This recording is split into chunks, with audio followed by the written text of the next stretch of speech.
Friends, welcome back to Kavitha Kannada YouTube channel. So ಇವತ್ತಿನ ವಿಡಿಯೋದಲ್ಲಿ ಇವತ್ತಿನ ವ್ಲಾಗ್ ನಿಮಗೆ ಖಂಡಿತ ಇಷ್ಟ ಆಗುತ್ತೆ. ತುಂಬ ಒಳ್ಳೊಳ್ಳೆ ರೆಸಿಪಿಗಳು, ಇನ್ಫಾರ್ಮೇಟಿವ್ ಆಗಿರುವಂಥ ವಿಡಿಯೋನ ನಾನು ನಿಮ್ಮೊಟ್ಟಿಗೆ ಶೇರ್ ಮಾಡಿದ್ದೀನಿ. ನಿಮಗೆ ಖಂಡಿತ ಇಷ್ಟ ಆಗುತ್ತೆ. ನೀವು ಪೂರ್ತಿ ವಿಡಿಯೋನ ನೋಡಿ. ನಾನು ತುಂಬ ಮಾತಾಡಿ ವಿಡಿಯೋನ ವೇಸ್ಟ್ ಮಾಡಲ್ಲ. ಖಂಡಿತ ಒಂದು ಸ್ವಲ್ಪ ಆದರೂ ವಿಡಿಯೋ ಯೂಸ್ಫುಲ್ ಅಥವಾ ಇಂಟ್ರೆಸ್ಟ್ ಅನಿಸಿದರೆ ನನ್ನ ಚಾನಲ್ಗೆ ಸಬ್ಸ್ಕ್ರೈಬ್ ಮಾಡ್ಕೊಳ್ಳಿ, ಲೈಕ್ ಮಾಡಿ, ಶೇರ್ ಮಾಡಿ ಆ್ಯಂಡ್ ಒಳ್ಳೊಳ್ಳೆ ಕಮೆಂಟ್ ಮಾಡೋದನ್ನು ಮಾತ್ರ ಮರಿಬೇಡಿ. ಮತ್ತು ಸ್ಯಾರಿ ಒಂದು ಶಾಪಿಂಗ್ ಹಾಲಲ್ಲಿ ತೋರಿಸಿರುವಂಥ ಸೀರೆ ಇದು. ನಾನು ಇವತ್ತು ವೇರ್ ಮಾಡಿರೋದು. ಬ್ಲೌಸ್ ಸ್ಟಿಚ್ ಮಾಡಿಸಿಲ್ಲ ಇನ್ನು.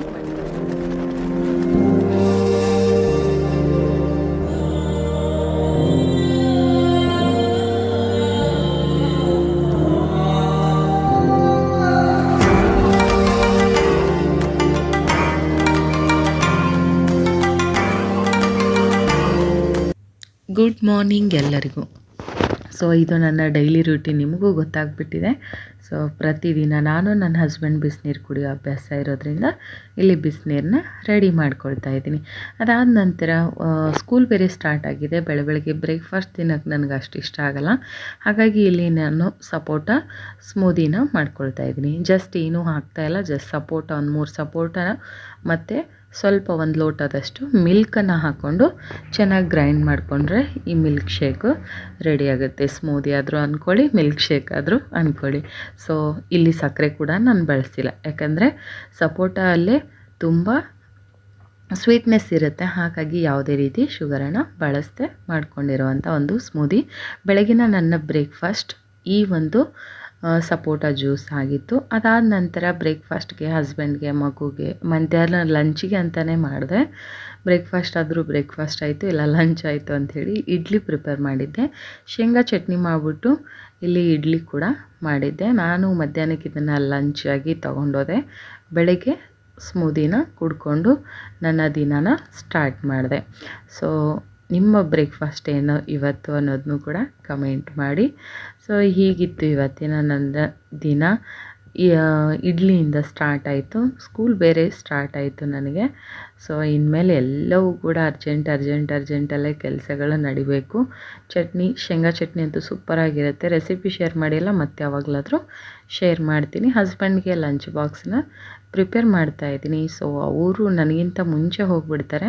ಹಾಗಾಗಿ ಅವ್ರಿಗೆ ಫಸ್ಟು ನಾನು ರೆಡಿ ಮಾಡಿ ಕೊಟ್ಬಿಟ್ರೆ ನನ್ನದೊಂದು ಕೆಲಸ ಮುಗಿದ ಹಾಗಾಗುತ್ತೆ. ಹಾಗಾಗಿ ಅವರಿಗೆ ಲಂಚ್ ಬಾಕ್ಸ್ ಕೂಡ ಪ್ರಿಪೇರ್ ಮಾಡಿ ಆ್ಯಂಡ್ ಇನ್ನು ಮುಂದೆ ಉಳಿದಿರುವಂಥ ಕೆಲಸಗಳನ್ನು ನಾನು ಮಾಡ್ಕೊಳ್ತೀನಿ. ಸೊ ಇವತ್ತಿನ ನಮ್ಮ ಮನೆಯ ಬ್ರೇಕ್ಫಾಸ್ಟ್ ಇಡ್ಲಿ ಮತ್ತು ಶೇಂಗಾ ಚಟ್ನಿ. ಎಸ್, ಇವಾಗ ನೋಡಿ ಸ್ಕೂಲ್ ಮುಗೀತು. ನಾನು ನನ್ನ ಬೇಬಿ ಇಬ್ಬರು ಅನ್ಗಾಪಡೆ ನನ್ನದು ಮುಗೀತು. ಮನೆಗೆ ಹತ್ರ ಸ್ಕೂಲು, ಒಂದು ವಾಕ್ ಆಗುತ್ತೆ ಅಂತ ನಡ್ಕೊಂಡು ಹೋಗೋಣ ಅಂತ ಡಿಸೈಡ್ ಮಾಡಿಬಿಟ್ಟಿದ್ವಿ. ನಡ್ಕೊಂಡು ಬರ್ತಾ ಇದ್ದೀವಿ. ಹಾಯ್ ಹೇಳು. ಹಾಯ್, ಎಲ್ಲರೂ ಕೇಳಿಸ್ಕೊಳ್ಳಿ. ಚೆನ್ನಾಗಿರೋ ನ್ಯೂಸ್ ಬಂದಿದೆ. ನಂದಿವತ್ತು ರಿಮೋಟ್ ಕಂಟ್ರೋಲ್ ಕಾರ್ ಬಂದಿದೆ. ಅಬ್ಬಾ,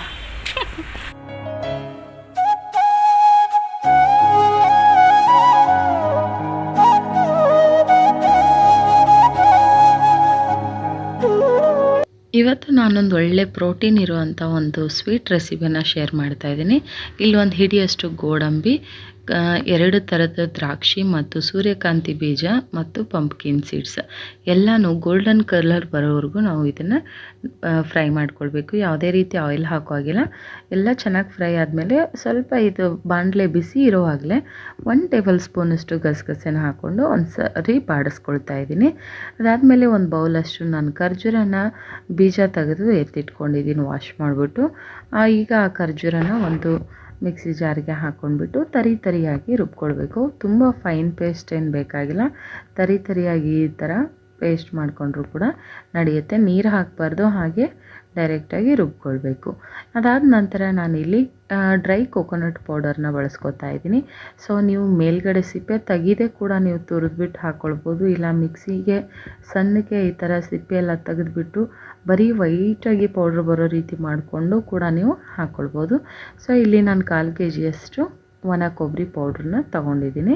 ಇನ್ನು 1 ಬೌಲಷ್ಟು ಏನು ಪೇಸ್ಟ್ ಮಾಡಿ ಇಟ್ಕೊಂಡಿದ್ದೆ ಆ ಖರ್ಜೂರನೂ ಕೂಡ ನಾನು ಸೇರಿಸ್ಕೊತಾ ಇದ್ದೀನಿ. ಆ್ಯಂಡ್ ಡ್ರೈ ರೋಸ್ಟ್ ಮಾಡಿ ಇಟ್ಕೊಂಡಿರುವಂಥ ಡ್ರೈ ಫ್ರೂಟ್ಸ್ಗಳನ್ನು ಎಲ್ಲ ನಾನು ಇದಕ್ಕೆ ಹಾಕ್ಕೊಂಡು ಚೆನ್ನಾಗಿ ಒಂದು ಸಲ ಇದನ್ನು ಮಿಕ್ಸ್ ಮಾಡ್ಕೊಳ್ತೀನಿ. ಆ ಕೊಕೊನಟ್ ಪೌಡರ್ಗೆ ಈ ಖರ್ಜೂರದ ಪೇಸ್ಟು ಎಲ್ಲವೂ ಕೂಡ ಮಿಕ್ಸ್ ಆಗಬೇಕು.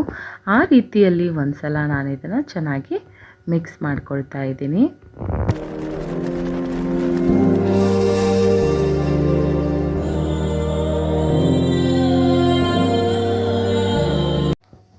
ಈಗ ಇದೆಲ್ಲ ಚೆನ್ನಾಗಿ ಮಿಕ್ಸ್ ಆದಮೇಲೆ ಇಲ್ಲಿ ನಾನು ಬೆಲ್ಲದ ಪುಡಿನ ಬಳಸ್ಕೊತಾ ಇದ್ದೀನಿ. ಆರ್ಗ್ಯಾನಿಕ್ ಬೆಲ್ಲದ ಪೌಡ್ರನ್ನು ಹಾಕೋತಾ ಇದ್ದೀನಿ. ಮಕ್ಕಳಿಗೆ ತುಂಬ ಸ್ವೀಟ್ ಇಷ್ಟ ಇಲ್ಲ ಅಂದರೆ ನೀವು ಬೆಲ್ಲನ ಸ್ಕಿಪ್ ಕೂಡ ಮಾಡ್ಬೋದು.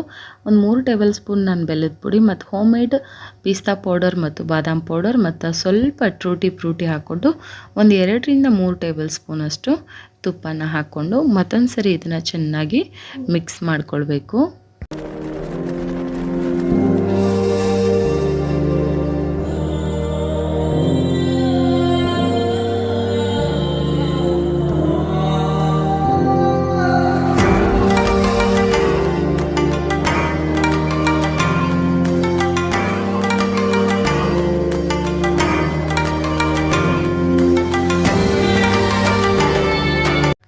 ನೋಡಿ ಚೆನ್ನಾಗಿ ಮಿಕ್ಸ್ ಆದಮೇಲೆ ಈ ರೀತಿ ಒಂದು ಉಂಡೆ ಕಟ್ಟೋ ಹದಕ್ಕೆ ಇದು ಬರುತ್ತೆ. ಸೊ ಈಗ ನಾನು ಎಲ್ಲವನ್ನು ಉಂಡೆ ಕಟ್ಟಿ ಇಟ್ಕೊಳ್ತೀನಿ.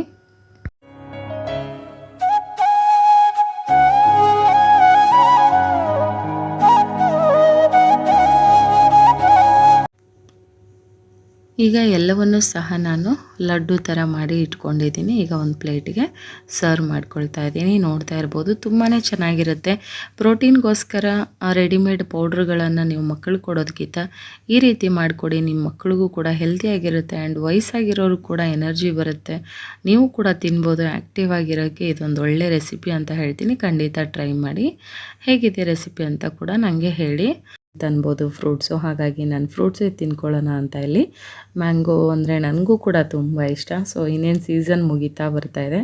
ಸೊ ಹಾಗಾಗಿ ಮ್ಯಾಂಗೋನೇ ತಿನ್ಕೊಂಬಿಡೋಣ ಅಂಥೇಳಿ ಸಂಜೆ ಸ್ನ್ಯಾಕ್ಸ್ಗೆ ಮ್ಯಾಂಗೋ ತಿನ್ಕೊಳ್ತಾ ಇದ್ದೀನಿ. ಅದಾದ ನಂತರ ನನ್ನ ಮಗನಿಗೆ ಎವ್ರಿ ಡೇ ಸಂಜೆ ಹಾಲು ಕುಡಿಸ್ತೀನಿ 1 ಲೋಟದಷ್ಟು. ಆ್ಯಂಡ್ ನಾನು ಟೀ ಕೂಡ ಕುಡಿಯೋ ಅಭ್ಯಾಸ ಇದೆ ಸಂಜೆ ಹೊತ್ತು. ಅವನಿಗೆ ಹಾಲನ್ನು ಚೆನ್ನಾಗಿ ಬಿಸಿ ಮಾಡಿ, ನಾನು ಅವನಿಗೆ ಸಕ್ಕರೆನ ಹಾಕ್ಕೊಡಲ್ಲ. ಮನೆಯಲ್ಲೇ ಮಾಡಿರುವಂಥ ಬಾದಾಮ್ ಪೌಡ್ರ್ ಅಥವಾ ಪಿಸ್ತಾ ಪೌಡ್ರು ಹೋಮ್ ಮೇಡ್ ಮಾಡಿ ಇಟ್ಕೊಂಡಿರ್ತೀನಿ. ಅದು ಮಾಡೋವಾಗಲೂ ಕೂಡ ಸಕ್ಕರೆನ ಬಳಸಿರ್ತೀವಿ ಅದಕ್ಕೆ, ಹಾಗಾಗಿ ನಾನು ಎಕ್ಸ್ಟ್ರಾ ಸಕ್ಕರೆನ ಹಾಕಲ್ಲ.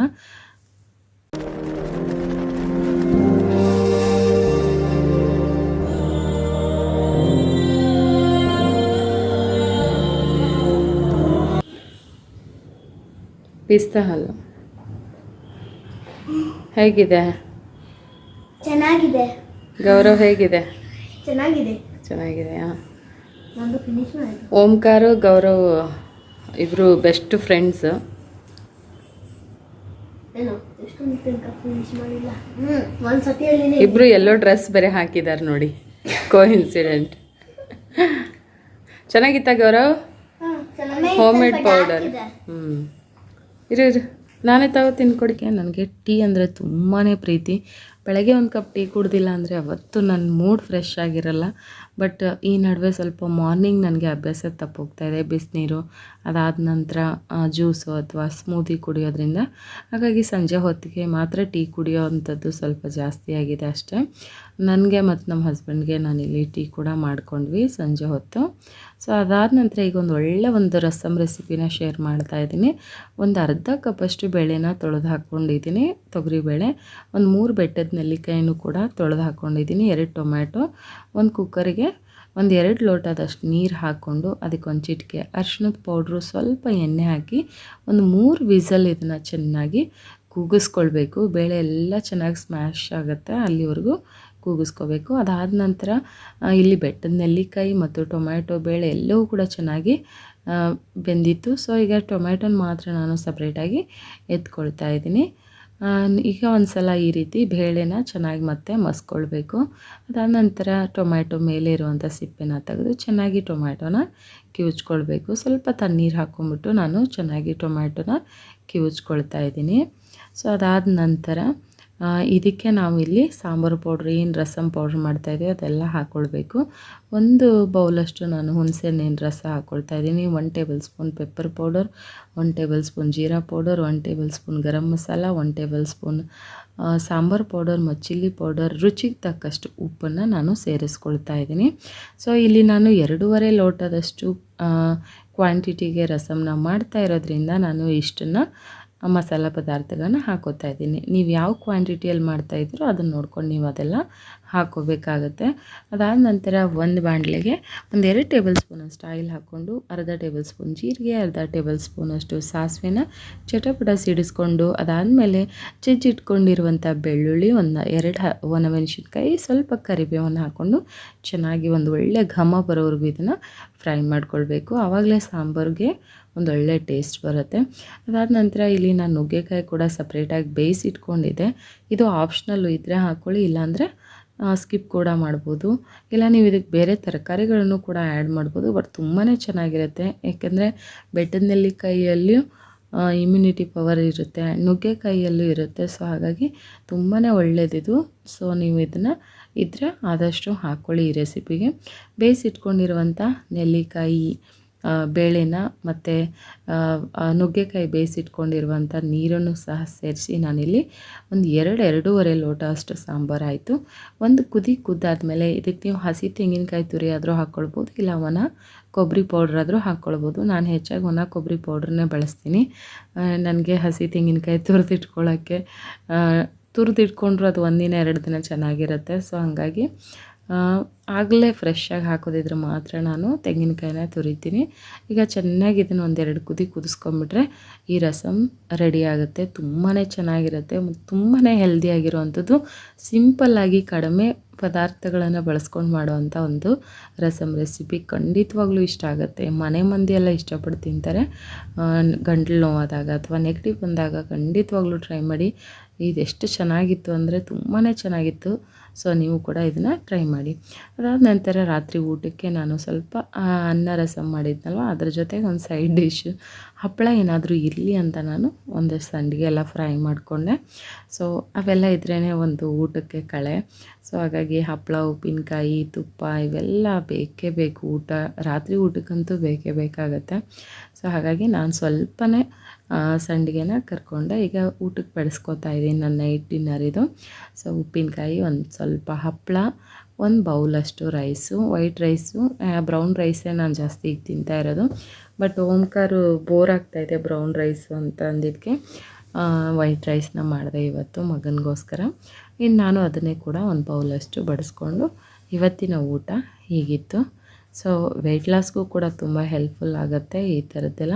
ಅದಾದ ನಂತರ ಎಲ್ಲ ಕೆಲಸ ಆದಮೇಲೆ ಕೊನೆಯಲ್ಲಿ ಒಂದು ಇದ್ದೇ ಇರುತ್ತೆ, ಕಿಚನ್ ಕ್ಲೀನ್ ಮಾಡಿಬಿಟ್ಟು ಮಲಗಿದರೆ ಬೆಳಗ್ಗೆ ನಮಗೆ ಒಂದು ಆರಾಮಾಗಿರುತ್ತೆ. ಆ್ಯಂಡ್ ಮನೇನೂ ಬೆಳಗ್ಗೆ ಎದ್ದ ತಕ್ಷಣ ಒಂಥರ ನೋಡೋಕ್ಕೂ ಚೆನ್ನಾಗಿರುತ್ತೆ ಅಂತ ಕ್ಲೀನ್ ಮಾಡಿಕೊಂಡೆ ಎಲ್ಲ. ಹಾಗೆ ಮೀಶೋಲ್ಲಿ ಒಂದು ಸಿಲ್ಕ್ ಥ್ರೆಡ್ ಬ್ಯಾಂಗಲ್ನ ನಾನು ಆರ್ಡರ್ ಮಾಡಿದ್ದೆ. ಸೊ ಬಂದಿದೆ, ಹೇಗಿದೆ ಅಂತ ಓಪನ್ ಮಾಡೋಣ. ನನ್ನ ಫೇವ್ರೇಟ್ ಕಲರ್ ಪಿಂಕಲ್ಲಿ ಆರ್ಡರ್ ಮಾಡಿದ್ದೆ. ಇವತ್ತು ಪಿಂಕ್ ಸ್ಯಾರಿನೇ ವೇರ್ ಮಾಡೋಣ ಅಂದ್ಕೊಂಡಿದ್ದೆ, ಆಗಲಿಲ್ಲ. ಬಟ್ ಇನ್ನೊಂದು ಸಲ ವೇರ್ ಮಾಡಿದಾಗ ಇದನ್ನು ಮ್ಯಾಚ್ ಮಾಡಿಬಿಟ್ಟು ಹಾಕೋತೀನಿ. ಹೇಗಿದೆ ನೋಡೋಣ. ಒಳಗಡೆ ನೋಡೋಕ್ಕೆ ಚೆನ್ನಾಗಿದೆ. ನಂಗೆ ತುಂಬ ಇಷ್ಟ ಬ್ಯಾಂಗಲ್ ಕಲೆಕ್ಷನ್ಸು, ಜ್ಯುವೆಲ್ ಕಲೆಕ್ಷನ್ ಮಾಡೋದು, ಡ್ರೆಸ್ ಕಲೆಕ್ಷನ್ಸು, ಸ್ಯಾರಿ ಕಲೆಕ್ಷನ್ಸು ತುಂಬಾ ಇಷ್ಟ. ವಾವ್, ಬ್ಯೂಟಿಫುಲ್, ಸಖತ್ತಾಗಿದೆ. ಇದರ ಲಿಂಕ್ ಇದೇ ವಿಡಿಯೋಲ್ಲಿ ಕೊಟ್ಟಿರ್ತೀನಿ, ಯಾರಿಗಾರ ಬೇಕಿದ್ರೂ ಕೂಡ ತಗೋಬೋದು. ನನ್ನ ಫೇವ್ರೇಟ್ ಕಲರ್ ಇದು. ಈ ಥರ ತುಂಬ ಸ್ಯಾರೀಸ್ ಇರೋದ್ರಿಂದ ಈ ಥರ ತರಿಸ್ಕೊಂಡೆ. ಮತ್ತು ಕಮೆಂಟಲ್ಲಿ ಕೇಳಿ ನನ್ನ ಬ್ಯಾಂಗಲ್ಸ್ ಕಲೆಕ್ಷನ್ ವಿಡಿಯೋ ಏನಾದರೂ ಬೇಕು ಅಂತ ನೀವು ಇಷ್ಟಪಟ್ಟು ಕೇಳಿದರೆ ನಾನು ನನ್ನ ಎಲ್ಲ ಬ್ಯಾಂಗಲ್ಸ್ ಕಲೆಕ್ಷನ್ಸ್ ವಿಡಿಯೋನ ಮಾಡ್ತೀನಿ ಒಂದಿನ. ಆ್ಯಂಡ್ ಜ್ಯುವೆಲ್ಲರಿ ಕಲೆಕ್ಷನ್ ವಿಡಿಯೋ ಬೇಕಾ, ಏನು ಯಾವ ಥರ ಕಂಟೆಂಟ್ ಬೇಕು ಕೇಳಿ, ಖಂಡಿತ ನಾನು ಟ್ರೈ ಮಾಡ್ತೀನಿ ಅದೇ ಕಂಟೆಂಟ್ ಮಾಡೋಕ್ಕೆ. 2 ಸೈಡ್ ಬರುತ್ತೆ, ಸಖತ್ತಾಗಿದೆ. ವೇರ್ ಮಾಡೋದು ಇದು ಕೂಡ ಮೀಶೋಲ್ಲೇ ತೊಗೊಂಡಿದ್ದು. ಇದು ಗೋಲ್ಡಾ ಅಂತಲೇ ಕೇಳ್ತಾರೆ ಸುಮಾರು ಜನ ನನಗೆ ಈ ಬಳೆನ. ನೈಟ್ ಟೈಮ್ ಅಂತೂ ಎಷ್ಟು ಶೈನಿ ಆಗಿರುತ್ತೆ, ತುಂಬಾ ಚೆನ್ನಾಗಿ ಬರುತ್ತೆ. ನಾನು ನೀರಿಗೆ ಹಾಕ್ತಾಯಿದ್ದೀನಿ, ಬಿಚ್ಚಿಡಲ್ಲ ಇದು, ಹಾಗೆ ಇರ್ತೀನಿ. 15 or 20 ಡೇಸ್ ಆಯ್ತು ನಾನು ಇದು ವೇರ್ ಮಾಡೋಕ್ಕೆ ಶುರು ಮಾಡಿ. ಬಟ್ ಎಲ್ಲೂ ಕೂಡ ಕಲರ್ ಫೇಡ್ ಆಗಿಲ್ಲ, ತುಂಬ ತುಂಬಾ ಚೆನ್ನಾಗಿ ಬಂದಿದೆ. ಸೊ ಇವಾಗ ಇದನ್ನು ವೇರ್ ಮಾಡಿ ನೋಡೋಣ. 2.8 ತರಿಸ್ಕೊಂಡ್ಬಿಡ್ತೀನಿ ನಾನು. ಆ್ಯಕ್ಚುಲಿ ನನ್ನ ಸೈಜ್ಗೆ 2.6 ಆಗುತ್ತೆ. ಕೈ ತುಂಬ ಮೆತ್ತಗಿರೋದ್ರಿಂದ ಬೇಗ ಬ್ಯಾಂಗಲ್ ಚಿಕ್ಕ ಸೈಜೇ ಬೇಕಾಗತ್ತೆ ನನಗೆ. ಬಟ್ ನಾನು ಒಂದು ಸೈಜ್ ದೊಡ್ಡದು ತೊಗೊಂಡಿರ್ತೀನಿ. ಹೇಗಿದೆ? ಇದು ಬೇಕು ನಿಮ್ಗೆ, ಈ ಥರದ್ದು ಬೇಕಂದರೆ ಸೈಜು ಎಕ್ಸ್ಟ್ರಾ ಸೈಜು ಸಿಗುತ್ತೆ. 2.8 ಲಾಸ್ಟ್ ಅನಿಸುತ್ತೆ. ಸೊ ಕಮ್ಮಿ ಸೈಜಲ್ಲೂ ಕೂಡ ಸಿಗುತ್ತೆ. ಯಾರಿಗಾರು ಬೇಕಿದ್ರೆ ಲಿಂಕ್ ಚೆಕ್ ಮಾಡಿ. ನಾನು ಡಿಸ್ಕ್ರಿಪ್ಷನಲ್ಲಿ ಲಿಂಕ್ ಹಾಕ್ತೀನಿ, ಚೆಕ್ ಮಾಡಿ. ನನಗಂತೂ ತುಂಬ ಇಷ್ಟ ಆಯಿತು. ಯಾವಾಗಾದರೆ ಚೆನ್ನಾಗಿ ರೆಡಿ ಆದಾಗ ವೇರ್ ಮಾಡ್ತೀನಿ ಈ ಬ್ಯಾಂಗಲ್ನ. ಕೇಳಿ ನಿಮ್ಗೆ ಯಾವ ಥರದ ಕಂಟೆಂಟ್ ಬೇಕು, ಯಾವ ಥರದ ವೀಡಿಯೋ ಬೇಕಂತ ನನಗೆ ಒಂದು ಕಮೆಂಟ್ ಹಾಕಿ. ಖಂಡಿತ ನಾನು ಅದೇ ಥರ ನಿಮ್ಗೆ ಇಷ್ಟ ಆಗೋ ಥರ ವೀಡಿಯೋ ಮಾಡ್ತೀನಿ. ನೆಕ್ಸ್ಟ್ ನನ್ನ ಬ್ಯಾಂಗಲ್ ಕಲೆಕ್ಷನ್ ವೀಡಿಯೋ ನೋಡಬೇಕಂತ ಎಷ್ಟು ಜನಕ್ಕೆ ಆಸೆ ಇದೆ. ಸೊ ಅವ್ರು ಕಮೆಂಟ್ ಹಾಕಿ, ಖಂಡಿತವಾಗ್ಲೂ ಬ್ಯಾಂಗಲ್ ಕಲೆಕ್ಷನ್ ವೀಡಿಯೋ ಮಾಡ್ತೀನಿ. ನಂಗೆ ತುಂಬ ಹುಚ್ಚು ಬಳೆ ಕಲೆಕ್ಟ್ ಮಾಡೋದು, ಇದೆಲ್ಲ ತುಂಬಾ ಕ್ರೇಜ್ ಇದೆ. ತುಂಬ ಕಲೆಕ್ಷನ್ ಇದೆ. ನೀವು ಕೇಳಿದರೆ ನಾನು ಖಂಡಿತ ವೀಡಿಯೋ ಮಾಡ್ತೀನಿ, ಇಲ್ಲಾಂದರೆ ಮಾಡಲ್ಲ. ನಾನು ಹೀಗೆ ವೇರ್ ಮಾಡಿದಾಗ ನೀವು ನೋಡ್ಬೋದು ಅಷ್ಟೆ. ಓಕೆನಾ? ಅವತ್ತು ಸ್ಯಾರಿ ಬ್ಲಾಗ್ಸ್ ಕಲೆಕ್ಷನಲ್ಲಿ ನಾನು ಶೇರ್ ಮಾಡಿದಂಥ ಸ್ಯಾರಿ ಇದು ವೇರ್ ಮಾಡಿದ್ದೀನಿ. ಖಂಡಿತ ನೋಡಿ. ಬ್ಲೌಸ್ ಸ್ಟಿಚ್ ಮಾಡ್ಸೋಕ್ಕೆ ಹೋಗಿಲ್ಲ ಇನ್ನೂ ಇದ್ರದ್ದು. ಬಟ್ ನನ್ನ ಹತ್ರ ಸುಮಾರು ಬ್ಲೌಸ್ ಇರೋದ್ರಿಂದ ಮ್ಯಾಚ್ ಮಾಡಿ ಹಾಕ್ತೀನಿ ನಾನು. ಅದಕ್ಕೆ ಅದೇ ಸೆಟ್ ಆಗೋ ಥರ ಮ್ಯಾಚ್ ಮಾಡಿ ಹಾಕೋದೇ ನನಗೆ ತುಂಬ ಇಷ್ಟ ಆಗುತ್ತೆ. ಸೊ ಇವತ್ತಿಂದ ಮಕ್ಕಳು ಬರ್ತಾ ಇದ್ದಾರೆ ಸ್ಕೂಲ್ಗೆ. ಸೊ ಹಾಗಾಗಿ ಸ್ಕೂಲ್ಗೆ ಹೋಗ್ತಾ ಇರೋದಕ್ಕೆ ರೆಡಿ ಆದೆ. ಸಿಂಪಲ್ಲಾಗಿ ರೆಡಿ ಆಗಿದ್ದೀನಿ. ಏನು ಜಾಸ್ತಿ ಜೋರಾಗಿ ರೆಡಿ ಆಗೋಕ್ಕಾಗಲಿಲ್ಲ, ಟೈಮ್ ಜಾಸ್ತಿ ಇಲ್ಲ ಅಂಥೇಳಿ. 8:15 ಬೇರೆ ಹೋಗಬೇಕಿತ್ತು. ಹಾಗಾಗಿ ಸಿಂಪಲ್ಲಾಗಿ ರೆಡಿ ಆಗಿದ್ದೆ. ಸ್ಕೂಲೆಲ್ಲ ಮುಗೀತು. ಸ್ಕೂಲೆಲ್ಲ ಮುಗಿಸ್ಕೊಂಡು ಬಂದು ಇವಾಗ ನಾನು ವ್ಲಾಗಿಗೆ ಒಂದು ಇಂಟ್ರೊಡಕ್ಷನ್ ವೀಡಿಯೋ ಮಾಡೋಣ. ಬೆಳಗ್ಗೆ ಶೂಟ್ ಮಾಡೋಕ್ಕಾಗಲಿಲ್ಲ, ಅದಕ್ಕೆ ಬಂದೆಲ್ಲ ಆದಮೇಲೆ ಶೂಟ್ ಮಾಡ್ತಾಯಿದ್ದೀನಿ. ಬೆಳಗ್ಗೆ ಶೂಟ್ ಮಾಡಿದರೆ ಸ್ವಲ್ಪ ಇನ್ನೂ ಚೆನ್ನಾಗಿ ಕಾಣಿಸ್ತಾ ಇದೆ ಅಂದ್ಕೊಡ್ತೀನಿ. ಬಟ್ ನಾನು ತುಂಬ ಇಷ್ಟಪಡ್ತೀನಿ. ನಾನು ಹೇಗಿದ್ರು ನಾನು ಚೆನ್ನಾಗಿದ್ದೀನಿ ಅಂತಲೇ ಭಾವಿಸ್ತೀನಿ. ಸೊ ಸ್ಯಾರಿ ಹೇಗೆ ಕಾಣಿಸ್ತಾ ಇದೆ ಅನ್ನೋದನ್ನು ಕೂಡ ಕಮೆಂಟ್ ಮಾಡಿ. ಯಾಕೆಂದರೆ ಆ ವ್ಲಾಗಲ್ಲಿ ಶೇರ್ ಮಾಡಿದ್ದೆ ಈ ಸೀರೆನ. ಸಿಂಪಲ್ ಸ್ಯಾರೀಸ್ ಒಂದು ಸೀರೀಸ್ ಮಾಡಿದ್ದೆ ಅದರಲ್ಲಿ. ಸೊ ತುಂಬಾ ಚೆನ್ನಾಗಿ ನನಗಿಷ್ಟ ಆಯಿತು. ತುಂಬ ಚೆನ್ನಾಗಿದೆ. ನಿಮಗೆ ಹೇಗೆ ಕಾಣಿಸ್ತಾ ಇದ್ದೀನಿ, ಹೇಗೆ ಚೆನ್ನಾಗಿ ಕಾಣಿಸ್ತಾ ಇದೆಯಾ ಅಂತ ಕಮೆಂಟ್ ಮಾಡೋದನ್ನ ಮರಿಬೇಡಿ. ಇಷ್ಟೊತ್ತು ವೀಡಿಯೋ ನೋಡಿದ್ದೀರಲ್ವಾ? ವೀಡಿಯೋ ಇಷ್ಟ ಆಗಿದ್ರೆ ಪ್ಲೀಸ್ ಲೈಕ್ ಮಾಡಿ, ಶೇರ್ ಮಾಡಿ ಆ್ಯಂಡ್ ಕಮೆಂಟ್ ಮಾಡಿ. ಸಬ್ಸ್ಕ್ರೈಬ್ ಆಗದೆ ಹೊಸಬರು ಯಾರಾದರೂ ನಮ್ಮ ಚಾನಲ್ ನೋಡ್ತಾ ಇದ್ದರೆ ಸಬ್ಸ್ಕ್ರೈಬ್ ಮಾಡ್ಕೊಳ್ಳಿ. ಇದೇ ಥರ ಒಳ್ಳೊಳ್ಳೆ ವೀಡಿಯೋನ ನಿಮ್ಮ ಮುಂದೆ ತಗೊಂಬರ್ತೀನಿ.